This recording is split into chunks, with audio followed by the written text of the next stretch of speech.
But then Sakurai opened up a little bit about hearing criticism from Smash fans, essentially saying that he gets a lot of but he says, you know what? That's okay. Because for one, we can nitpick all we want, but Smash is an unbelievable accomplishment on the whole. And for two, different people value different things, and he says we should stay honest to that. The following is my own words, but basically, for example, if you're someone who wanted Ridley playable and you're not happy with the stage boss, then don't pretend you are. You can be honest with what you do and what you don't like about the game at the same time. Nuance is important in discussion. Yeah. Right, and it helps them know for the future, what things went over well with the fans, what areas where the fans felt they needed to improve.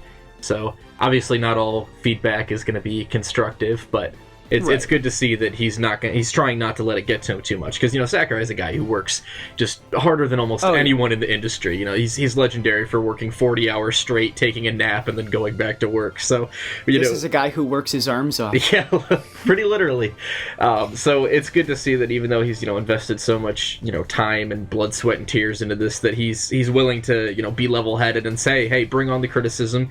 I'll take what I can get from it and try to learn from it, but it's good to see you staying positive. Yeah. It's an especially big challenge, I think, for Smash Bros., which is a franchise that has developed a very competitive scene, and a very big competitive scene to boot, but is not at its heart a competitive game. I mean, not at the, sort of professional level.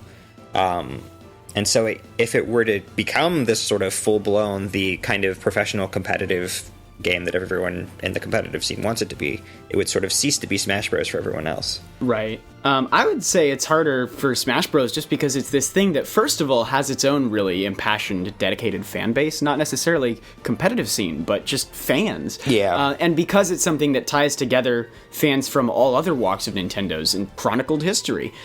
So, when stuff like Isaac doesn't get in and Golden Sun has no representation, when you've got stuff like, people are calling for, K. Rool, and I guess I'm just calling on, some of the higher ballot picks just because those are the ones that have the most, vocal fan bases, at least. But, yeah, I mean, when stuff like that doesn't happen, a lot of people then, tend to lash out and say, we wanted Isaac, what are you doing?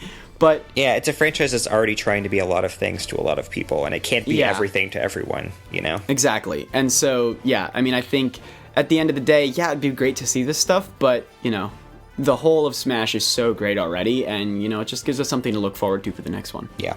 It's amazing how huge the game has become, too, even without all the stuff that we say we want.